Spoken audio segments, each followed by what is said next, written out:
کہاں صاحب ہم آپ کی خدمت کرنا چاہتے ہیں، ہم آپ کو مستقبل کے بارے میں کچھ بتانا چاہتے ہیں۔ میں نے کہا بھائی میرے پاس فضول باتوں کے لیے وقت نہیں ہے، میں علم نجوم وغیرہ کو اس قسم کے یہ فضول باتوں کو میں نہیں مانتا ہوں، مشغول آدمی ہوں، ان چکروں میں مجھے مت ڈالو۔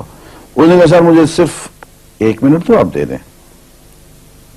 میں نے کہا ہاں 1 منٹ دیتا ہوں۔ اس نے ایک بہت بڑا کاغذ میرے سامنے لکھا جس پہ 40 خانے بنے ہوئے تھے، 40 چیزوں کے نام لکھے ہوئے تھے، مختلف چیزوں کے نام، کتاب، قلم، اینک، کاپی، دوات، پینسل، میز، بادل، برکھا، مسجد، مندر، ایسی ایٹ رینڈم چیزوں کے نام، 40 چیزوں کے نام لکھے ہوئے تھے۔ وہ کہنے صاحب آپ ان میں سے کسی ایک چیز پہ انگلی رکھ دیں یا اس کا نام آپ اس کاغذ پہ لکھ دیں۔ اور مجھے یہ کہتے کہتے اس نے ایک پیس آف پیپر میری میز سے اٹھایا اور اس پہ کچھ لکھا اور اس کو یوں الٹا کے رکھ دیا۔ میں نے کہا تم نے یہ کیا کیا؟ کہنے لگے جی میں نے وہ چیز لکھ دی ہے، وہ نام جو ابھی آپ لکھیں گے۔ تو اب میں پریشان ہو گیا۔ تماشا کی بات ہے نا کہ جو چیز میں سوچ سوچ کے اپنے ارادے سے اپنی مرضی سے ابھی لکھوں گا، اس نے پہلے جو لکھ کے وہاں رکھ چھوڑ دیے میرے سامنے۔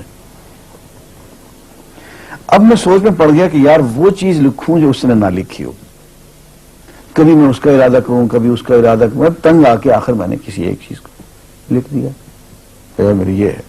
اس نے جب وہ الٹایا تو وہ وہی چیز نکلی۔ اب پتہ نہیں یہ کیا چکر تھا اس کا، خدا ہی جانے۔ کوئی اس کا علم ہوگا، کوئی فن ہوگا، کوئی تک بازی ہوگی، تک بندی ہوگی کوئی۔ لیکن اس دن مجھے پتا چلا کہ یار اس کو جو کچھ میں نے لکھا ہے اپنے ارادے سے لکھا ہے، اپنی مرضی سے لکھا ہے، اس سے پابند ہو کے نہیں لکھا۔ کبھی اس پہ انگلی لگاتا تھا، کبھی اس پہ، کبھی اس پہ، آخر چن کے ایک لکھا میں نے۔ لیکن اس کمبخت کو پہلے سے پتا تھا کہ میں کیا لکھنے والا ہوں، اور اس نے پہلے سے وہاں لکھ کے رکھا ہوا تھا۔ میں نے کہا یار ایک محدود علم والا آدمی میرے آئندہ کے اعمال کو اپنے ہاں لکھ کے رکھ سکتا ہے، ہر چن کے وہ عمل میں اپنی مرضی سے کر رہا ہوں، اپنے ارادے سے کر رہا ہوں، کوئی مجبوری نہیں ہے اس میں، لیکن وہ میری مرضی والا عمل، میرے اپنے ارادے سے کیا ہوا عمل، پوری آزادی کے ساتھ کیا ہوا عمل، اس نے پہلے سے اپنے ہاں لکھ کے رکھا ہوا۔ یار اگر یہ انسان کر سکتا ہے تو رحمان کیوں نہیں کر سکتا؟ اس نے میرے سارے اعمال جو میں آئندہ چل کے کرنے والا ہوں، وہ سارے کے سارے اعمال اس نے اپنے یہاں لکھ کے رکھے ہوئے۔ اس کو انتظام کرنا ہے، میرے رزق کا انتظام بھی کرنا ہے، آگے میری زندگی، میری موت میں، میری قبر میں اکوموڈیشن کا پتہ نہیں کہاں کا میرے اس نے انتظامات کرنے ہیں۔ تو میرے بارے میں اس نے سارا کا ڈیٹا کلیکٹ کر کے رکھا ہوا ہے اپنی انفارمیشن کے لیے کہ یہ اپنی مرضی سے کیا کیا کچھ کرے گا۔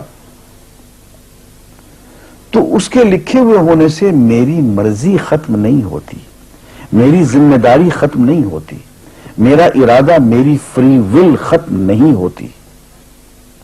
یہی وجہ ہے کہ ہم جو اعمال کرتے ہیں اس میں سے اللہ تعالیٰ اس کی کچھ ذمہ داری ہم پہ ضرور ہوتی ہے۔ کچھ کام اللہ تعالیٰ کا ایک نظام ہے، اس میں شاید ہماری ذمہ داری نہ ہو، وہاں جبر ہو، لیکن کچھ اعمال ایسے ہیں جن میں خالصتاً ہمیں آزادی حاصل ہے، ہمیں اختیار حاصل ہے، ہم ان کے ذمہ دار ہیں، ہمیں ان پہ جزا ملے گی، ہمیں ان پہ سزا ملے گی، اللہ تعالیٰ بچائے۔ اور جزا ملے گی تو جنت ہوگی، سزا ملے گی تو دوزخ ہوگی، لیکن آزادی عمل اور ارادہ ضرور ہے۔ یہ الگ بات ہے کہ اللہ تعالیٰ کو پہلے سے ہی معلوم ہے کہ ہم اپنے ارادے سے اور اپنی آزادی اور اپنی مرضی سے ہم آج اور کل اور پرسوں اور سال بھر کے بعد اور 10-20 سال کے بعد ہم کیا کیا کریں گے، اس کے ہاں لکھا ہوا ہے۔ وَعِندَهُ عِلْمُ الْكِتَابِ، اس کے ہاں سب کچھ لکھا ہوا ہے، لیکن ہم جو کرتے ہیں اپنے ارادے سے کرتے ہیں اور اس کے ذمہ دار ہیں۔ وآخر دعوانا الحمدللہ رب العالمین۔